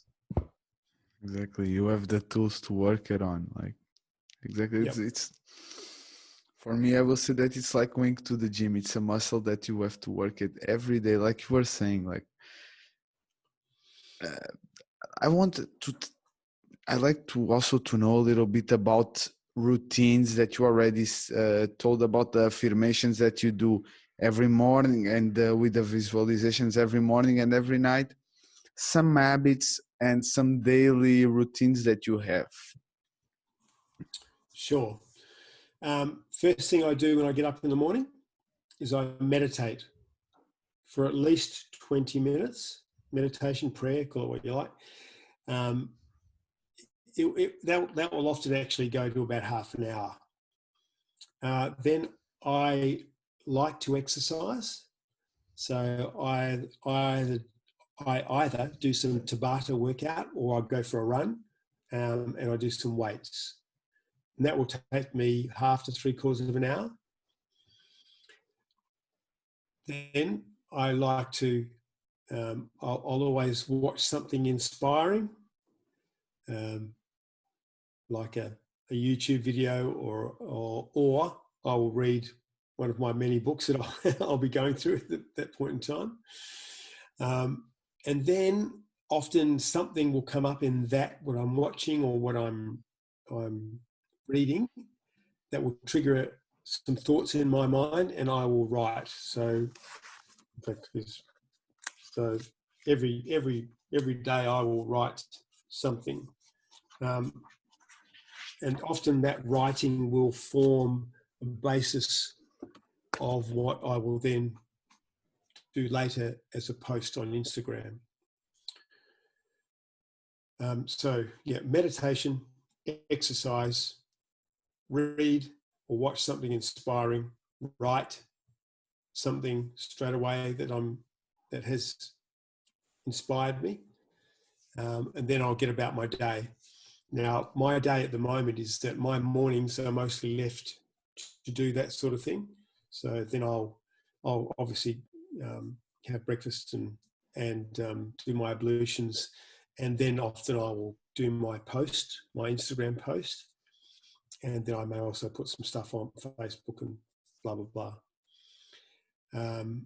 At the moment, I'm working on some a webinar that I'm going to do shortly, covering this sort of material. So I've been getting my slides down for that. And then in the afternoon, I go to my practice and I literally work treating patients for about 5 hours a day. So I do about 30 hours of physiotherapy work. Then I would come home. Most days I don't have an evening meal. I'm heavily into fasting, so intermittent fasting. So 4 to 5 days a week I would just have one meal a day, and usually that's breakfast. So when I come home, again, I'll sit down with my wife and we'll talk about our day. Then I will often watch something inspiring. I did that tonight. And then and also entertainment. So Anne and I might watch a bit of TV for entertainment. Then about 9 o'clock, I start getting ready for bed. I like sleep, and I know from the research is very clear that if you want your brain to stay healthy and you want your life to stay balanced, then get a good night's sleep. So I try to be in bed by 10, and I'm up by 6, so I get 8 hours of sleep. But my preparation before I go to bed is that I will turn off my screens, so phones, computers. I'm talking to you tonight, but get rid of the screens and read for about 20 minutes, because that puts your brain waves into an alpha brainwave state, which is much more conducive to sleep. I will then, I've got a gratitude diary, so I will write. I do 3 things in my list actually. I do, and this is partly building my self-image, but I write 3 things that I have accomplished that day, that I feel that I set my day to do, my to-do list, if you like, but 3 things that I'm proud of that I accomplished that day. Then I'll do 3 things where I added value to someone else's life. Now, it might have been I did the dishes for my wife, or I particularly helped a patient at work, or I spoke to a lonely person, or I did something like that. 3 things where I felt I added value to someone's life, and then 3 to 5 things that I am grateful for, either that happened in my day or just happened in my life. So I do my gratitude practice then as well. So that's after my reading. Then it's getting usually pretty close to bed. So then I like to do, that's when it's a great time to do my affirmations and my visualizations. So by this time, I'm usually lying in bed, because if your affirmations have the best impact on your subconscious if your brain is in that alpha brainwave state, which is kind of the brainwave state between wakefulness and drifting off to sleep. It's kind of that interim period. That's when your filter is at its least effective. So when you say your affirmations, they have their strongest impact on your subconscious.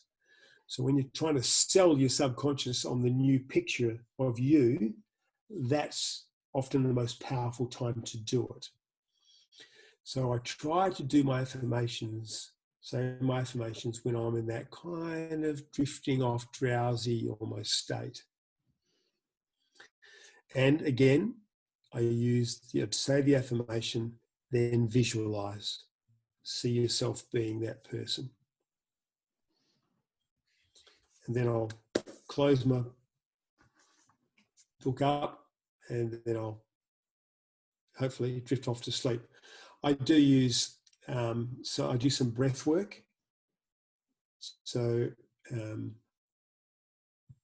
some of the relaxation breath work, which is might start with a count of 6 breath in, 6 breath out. Do that a few times. And there's another method which a neuroscientist taught me. What's his name? Edelman. There's a direct link from your diaphragm to your brain. So if you take a deep breath in, and then before you let that breath out, another diaphragmatic breath, like a deep, low tummy breath, which is when your diaphragm is working, and then blow it out through pursed lips. A long exhale, it drops you down into a very relaxed state. If you do that a few times, so I will do that before I drift off to sleep, hopefully. Love it, love it, love it. And it's a full day. It's such a full day. How do you manage your time? True. How do you manage your time? I always, which I didn't mention, and I should have, is that before I do my affirmations in the evening, I do, we call it forethought. I preview in my mind the day to come. Just 5 or 10 minutes. I close my eyes and literally I see my day unfolding as I want it to unfold. Being the person that I want to be, doing the things that I want to do. I see my best day, if you like.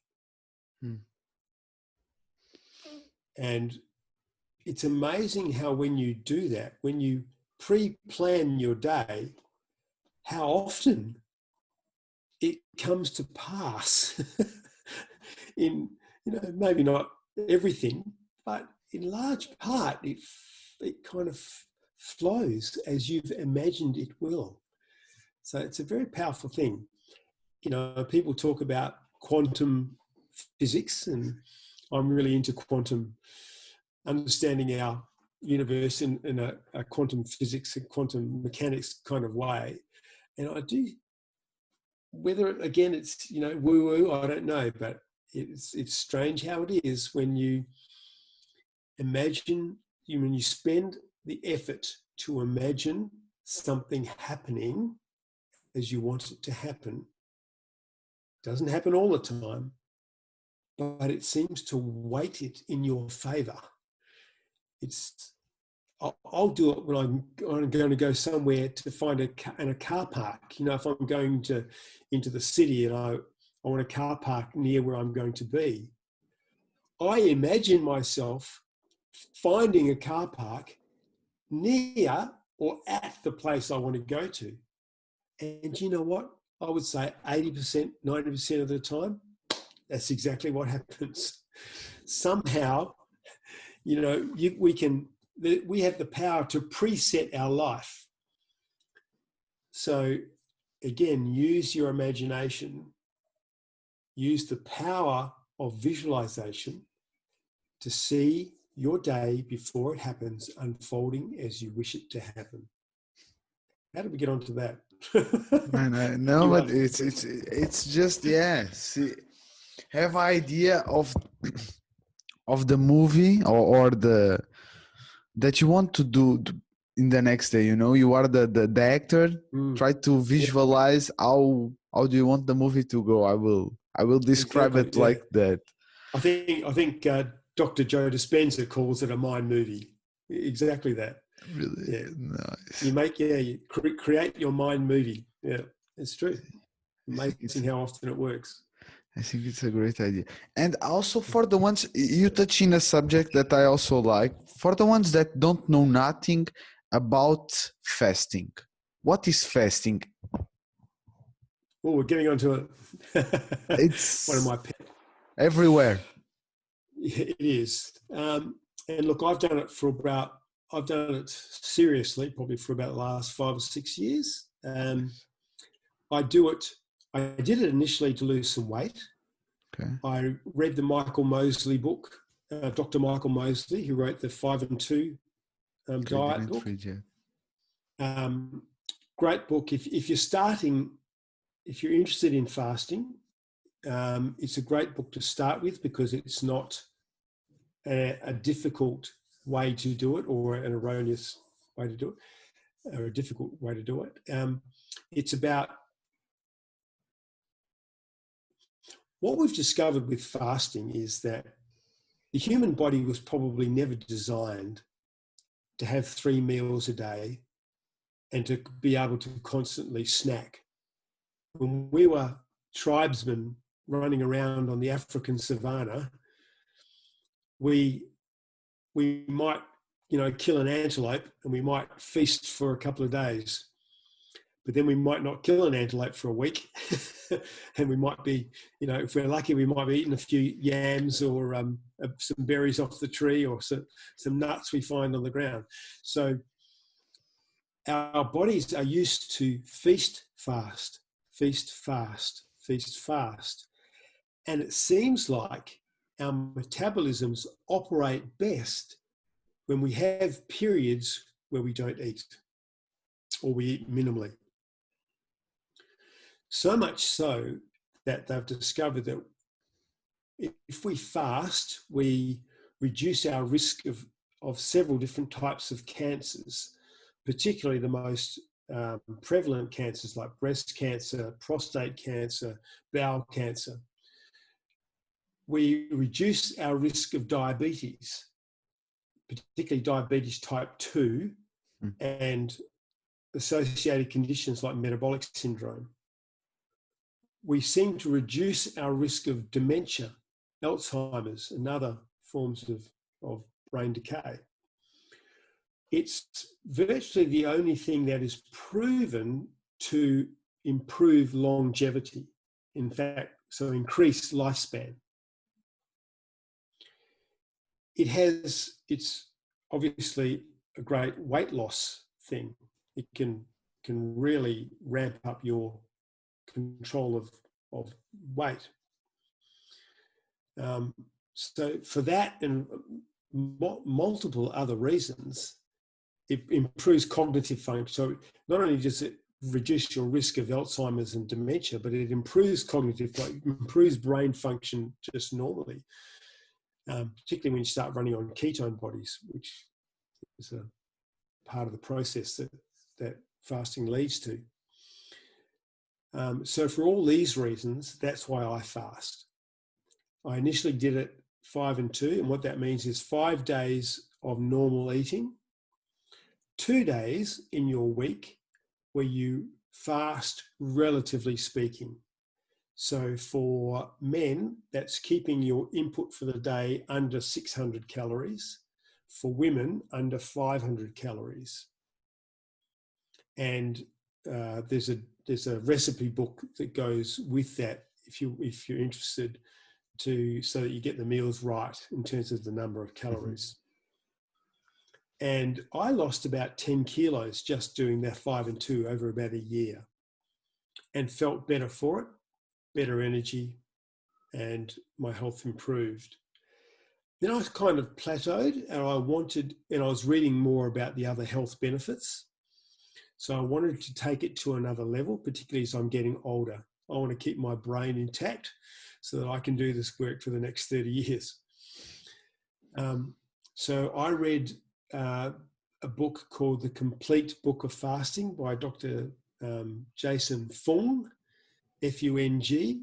He's a nephrologist, a kidney specialist, a US kidney specialist. He wrote another book called The Obesity Factor, which is also a great read in terms of the science of what we know now about weight loss and so on. And it was in his book that I started reading his book that I started to explore longer periods of fasting. So as I said, about 4 days a week now, I would have just one meal a day.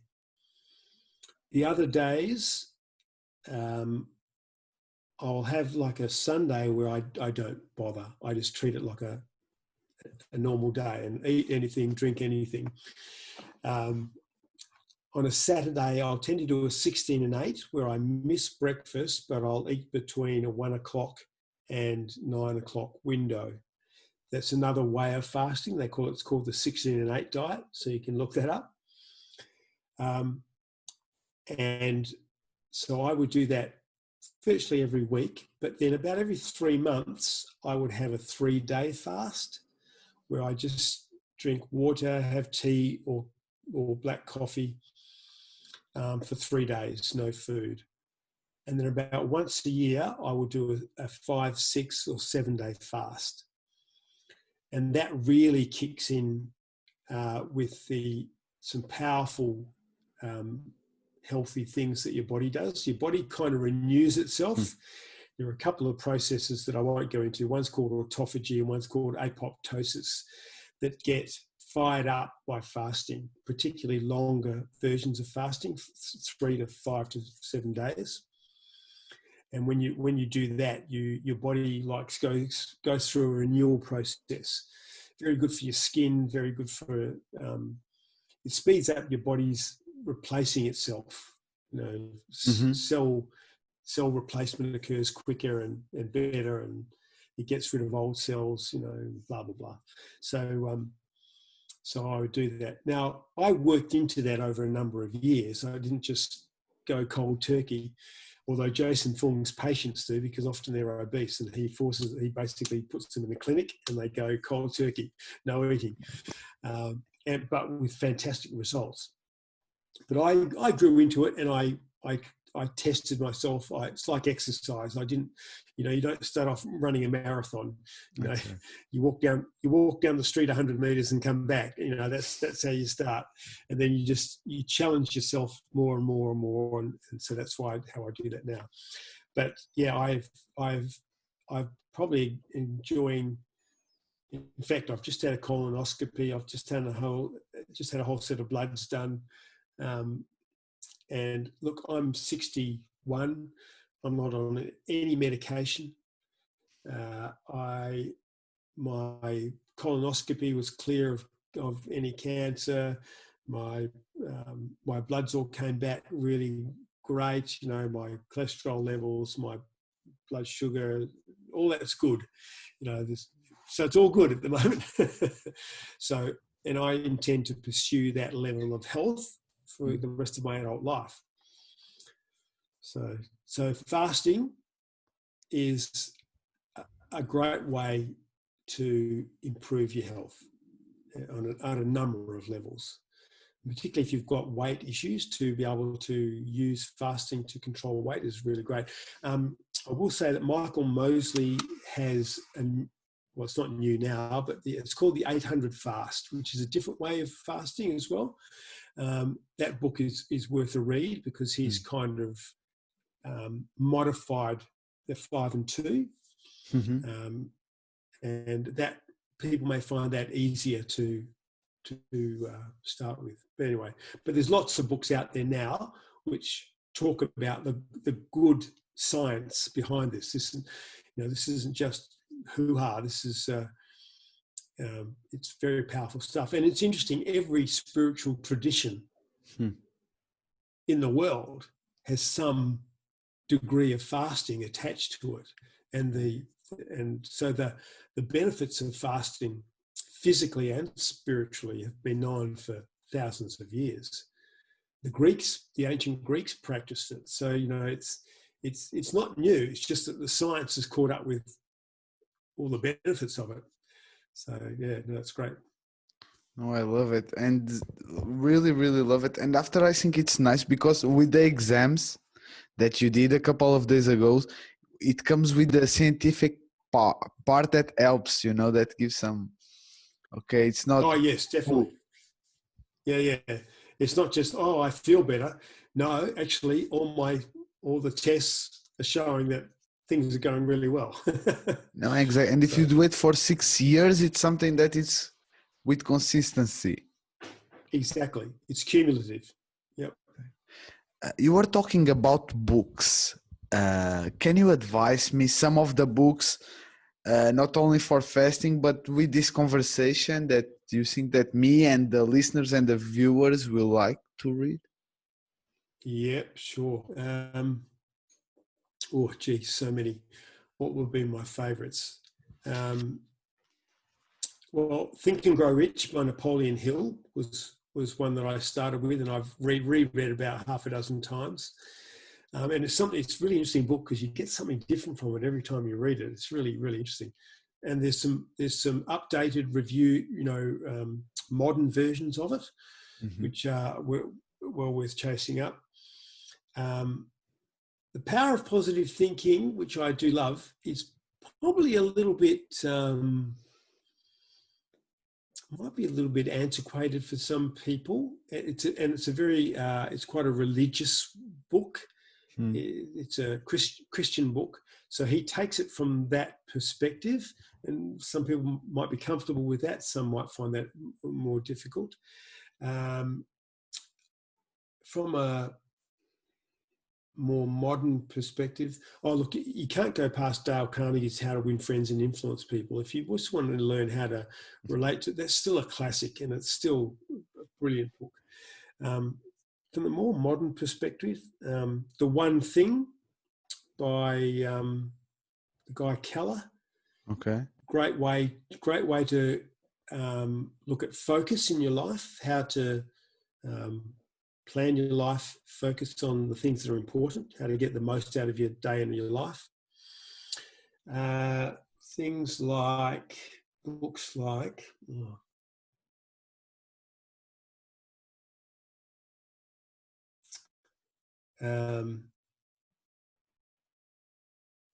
Jocko Willink wrote a great book called, in fact, hang on. I'm back. So I've heard Jocko Willink speak at a conference that I was at in New Zealand. Great, he's a US Navy SEAL, retired, but he wrote the book called Extreme Ownership. Great book. It teaches you, your life really is your personal responsibility. If you want a book that I think is great in terms of practical steps to get mindset under control, John Assaraf. It's called Inner Size. I've got a lot out of John Assaraf stuff. He's great. There's Gary Keller. There's The One Thing. Great book. Brendan Burchard. I read this. I really loved it. High Performance Habits by Brendan Burchard. Hopefully you can see that title. And again, this one I put on the same in terms of learning about how your subconscious works and how your mind works and how to bring it back under control. I put on the same sort of with the Inner Size book from John Assaraf, and that's Dr. Joe Dispenza. breaking the habit of being yourself. I love the It's a great title. book. Yeah, breaking the habit of being yourself, which is exactly what we're talking about. You know, getting out of that old picture of yourself. So that should give your readers something to go on with. Anyway, they're all great reads. Got a lot out of them. Yeah. I think we are already, and I know, no, with the fasting, I think we have books for 1 year if you read a book per month. So I think it's a quite a nice list. Yeah. Now, Craig, I want to ask you, what is the legacy that you want to leave behind? Yeah. I want people, I think I said it before really, the legacy I want to leave behind is freeing people from the shackles of their old self-image and to empower them to change the way they think about themselves so they make possible the future that they want. If I can leave one person in that place, I'll be happy. But if I can leave thousands with that new mindset, then I would be happy. So that's my legacy. I want to take people from, you know, the poverty of their past to a rich future, and from the pain of people's past to a future that holds possibility and potential. Love it, love it, love it. And it's, if you can, and exactly, if you can change, I totally agree with you. If you can change one soul, it's already mission accomplished. I Correct. want to ask you advice to make the world a better place. Then I think you can't, it's the old story, isn't it? You know, you can't change the world.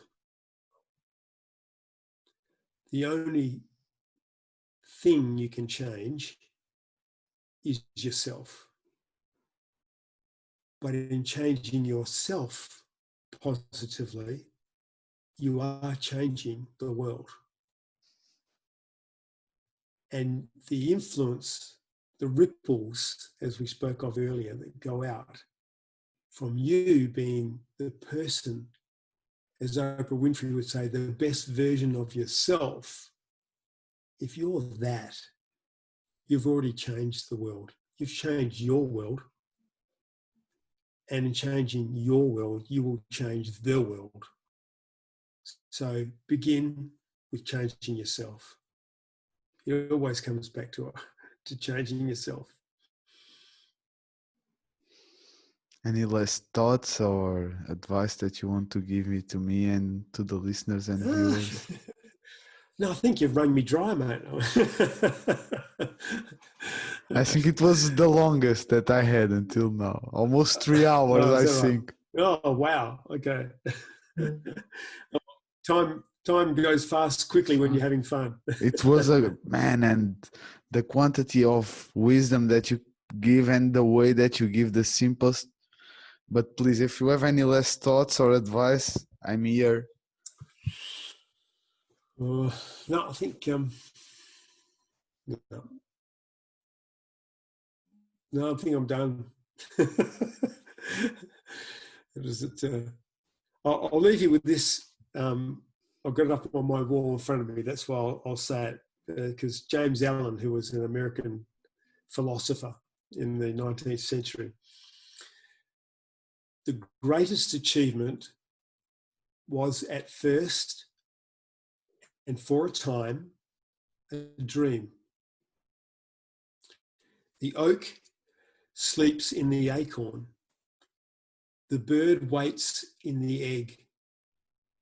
And in the highest vision of the soul, a waking angel stirs.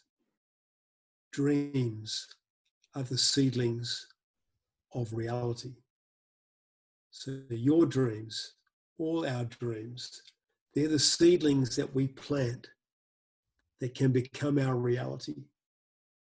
So let's not let our dreams die. Let's plant them in soil that's going to bring them to life. Thank you so much for the opportunity and for the wisdom that you have. It was a great pleasure to have you here. I will put your Instagram after in the description of the video and the audio. Thanks, mate. Thank you so much and have a great life and a great day. Thank you so much, Vasco. I've really enjoyed our conversation, and I pray that you and your family and your country and Europe will be quickly over this COVID problem, and that we can all get back to living a life a life of freedom and a life of that's rich in blessing, and we can live our desires and dreams out. So God bless you, and God bless your family, and God bless Europe. Thank you so much. Same love to Australia and to you in special. Okay, Craig.